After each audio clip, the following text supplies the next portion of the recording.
이곳은 이탈리아 베네치아의 레스토랑이 모여있는 길거리입니다.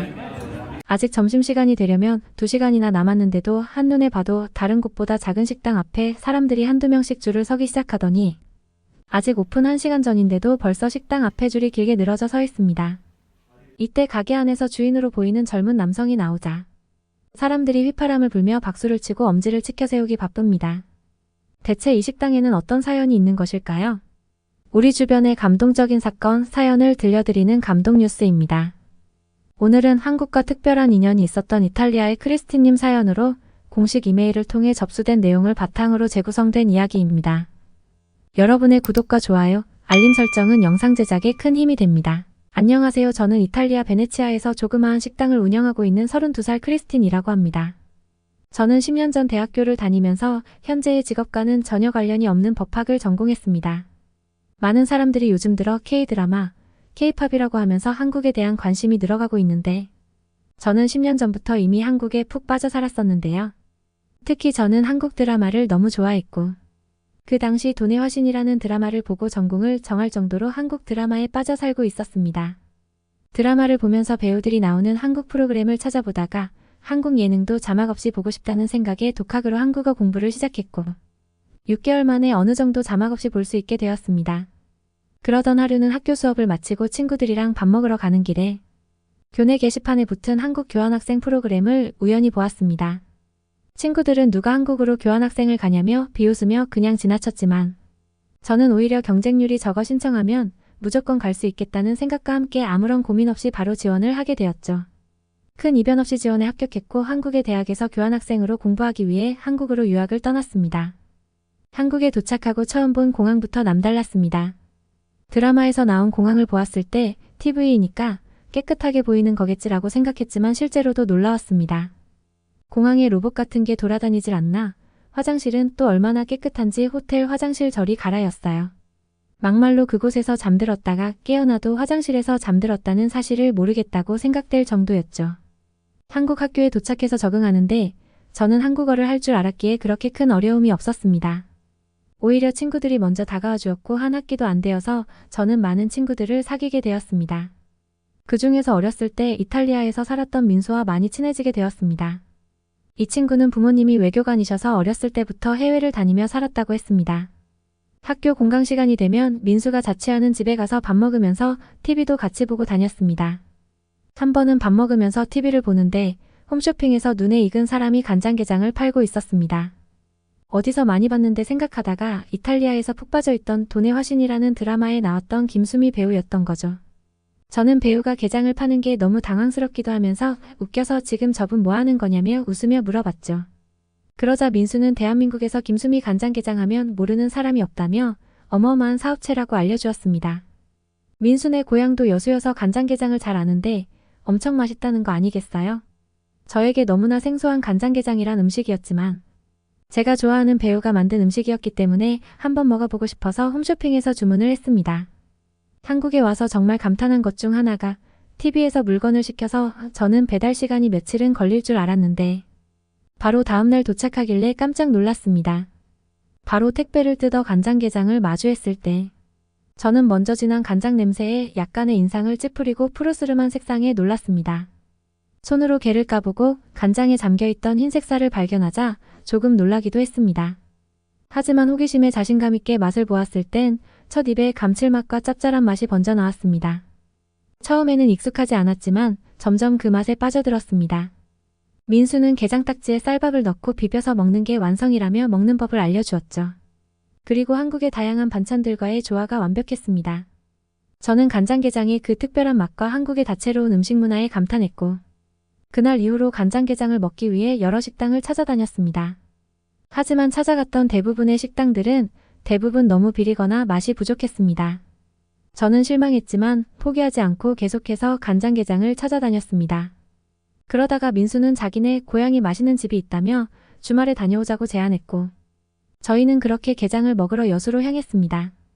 그렇게 민수와 여수에서 유명한 간장게장 맛집을 찾아서 방문하게 되었고 사장님은 따뜻한 환영과 함께 친절하게 맞아주셨습니다.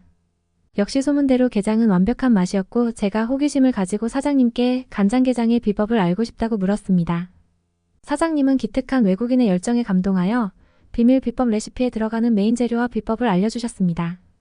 사장님께서 알려주신 레시피를 손에 꼭 쥔 채 서울로 돌아온 저는 감사한 마음으로 사장님이 알려준 비법을 기억하며 직접 요리에 도전했습니다.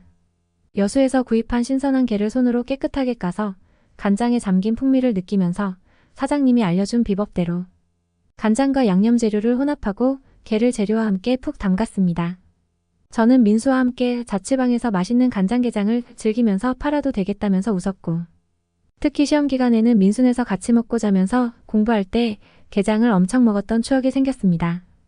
한국에서의 여수 여행과 간장게장은 저의 교환학생 생활에 있어서 즐거운 추억으로 남게 되었죠. 그렇게 교환학생 방문을 마치고 다시 이탈리아로 돌아온 저는 학업을 마치고 변호사가 되기 위하여 변호사 시험을 준비했습니다. 시험 준비를 위해 법률 관련 서적과 사례를 연구하며 동시에 다른 변호사를 도우며 경험을 쌓았습니다. 본격적인 시험 준비를 시작한 후 매일 밤 늦게까지 공부를 하며 법률 용어와 구조를 외웠습니다.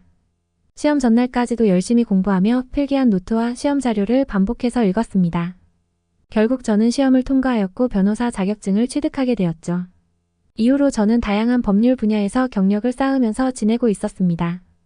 그렇게 변호사로서 하루하루 살아가고 있던 어느 날, 저는 이탈리아 동북부 해안에서 푸른 꽃게인 블루크랩 개체수가 급증해 조개와 홍합 등을 잡아먹으면서 골칫거리로 떠오고 있다는 뉴스를 접했습니다. 푸른 꽃게를 보자마자 저는 잊고 있었던 간장게장이 떠올랐고 퇴근하는 길에 오랜만에 게장을 해먹으려고 시장에 들렀습니다. 시장 사람들이 하는 얘기가 정부에서 푸른 꽃게를 퇴치하기 위해 290만 유로 약 42억 원의 예산을 배정한다면서 푸른 꽃게를 포획하고 폐기하는 사람들에게 포상금으로 지급된다고 하더라고요. 저는 이 이야기를 듣고 바로 간장게장을 만들어야겠다는 생각이 떠오르게 되었습니다. 변호사 생활을 하면서 알고 지냈던 정부의 관계자에게 연락을 해서 관계부처와 미팅을 잡고 그 사이에 저는 간장게장 식당과 관련된 사업계획서를 작성하기 시작했습니다. 2일 후에 만난 미팅 자리에서 농업식량주권부 장관을 만나 뵙게 되었습니다. 저는 장관님께 꽃게를 폐기하는 것보다 제가 생각했던 간장게장 사업계획을 보여드렸고 사안이 급한 만큼 사업은 빠르게 진행되었습니다. 저는 한국에서 전수받은 그 레시피로 이탈리아 사람들에게는 혁신적인 메뉴인 간장게장을 선보이게 되었죠. 정부의 대대적인 지원으로 인해 그의 간장게장 식당은 사람들 사이에서 큰 인기를 끌게 되었습니다. 저의 간장게장에 대한 열정을 손님들도 알아봐 주시고 친절한 미소로 맞이하니 매일 많은 분들이 식당을 찾아주셨습니다. 첫날부터 간장게장은 사람들에게 큰 호평을 받았습니다. 감칠맛이 가득한 간장과 신선한 재료들의 조화가 맛있는 요리를 만들어냈기 때문이었습니다. 입소문을 타기 시작하면서 빠르게 알려져 매체들에게도 주목받게 되었습니다. 언론에서 저희 식당을 소개하는 기사들이 많이 나오면서 더욱 유명세를 타게 되었습니다. 제가 한국에서 처음 배웠던 먹는 방식을 이곳에서도 똑같이 전파를 했는데 간장게장 뚜껑에 밥을 비벼 먹는 방식이 재밌으면서도 맛도 있었기에 사람들이 더욱 좋아한 것 같았습니다. 간장게장 식당은 아침부터 줄 서서 기다리는 사람들로 붐비게 되었고 사람들은 식당에 와서 뉴스에서 봤다며 이탈리아를 위해 큰일을 했다며 칭찬해주기도 했죠. 하루는 식당에 도착한 한 손님은 저에게 다가와 고맙다며 눈물을 흘렸습니다. 알고 보니 그분은 동북부에 위치한 전복과 홍합 양식 사업을 하는 사장님이셨습니다. 안 그래도 요즘 꽃게 때문에 너무 스트레스가 많았는데 저의 간장게장 식당 덕분에 푸른 꽃게가 더 빠르게 이용되어 조금씩 하시던 일이 나아질 것 같다며 고맙다고 하신 거죠. 얼마나 마음고생이 심했을지 짐작조차 안 됐지만 제가 더 열심히 해서 도움이 되고 싶다고 말씀드렸습니다. 그는 이탈리아에 대한 사랑을 식당으로 가득 담아낸 제 노력에 큰 감동을 받아 조만간 직원 회식도 저희 가게로 오신다고 하셨습니다. 이렇게 간장게장 식당은 사람들의 사랑과 응원으로 가득 차게 되었습니다. 이탈리아를 위해 큰일을 하는 저의 식당에서 영감을 받은 많은 손님들은 그 이야기를 나누며 한국에 대한 감사함과 특별한 요리를 알아가는 기회를 갖게 되었습니다. 이를 통해 식당은 단순히 음식을 제공하는 장소를 넘어 이탈리아와 한국을 연결하는 소중한 공간이 되었습니다. 그리고 조만간 한국에서도 푸른 꽃게를 수입하겠다는 좋은 소식도 들려와 더 빠르게 이탈리아의 골칫거리가 해결될 것 같습니다. 여러 방면으로 도움을 주는 한국에 대한 감사한 마음뿐이에요. 아, 한국에서 꽃게를 다 수입해가면 제 식당은 어떻게 되는 거냐고요? 제가 한국에 있을 때 자주 가던 단골 가게에서 전수받은 음식이 또 있거든요. 이것도 간장게장만큼 히트 칠 것 같습니다. 기대해 주시고 꼭 한번 먹으러 오세요. 저는 얼마 전까지만 해도 제가 이렇게 간장게장을 만들어 식당을 하게 될 줄은 몰랐습니다. 대학교 시절 교환학생으로 방문한 한국에서 맛있게 먹었던 간장게장이 제 삶을 이렇게 바꿔주었으니 말이죠. 오늘은 오랜만에 대학교 시절 친구 민수한테 연락이나 해봐야겠습니다. 어떻게 들으셨나요? 여러분들의 사연이나 전하고 싶은 이야기가 있다면 영상 아래 댓글이나 공식 이메일로 보내주세요. 끝까지 시청해주셔서 감사합니다. 오늘도 좋은 하루 되세요.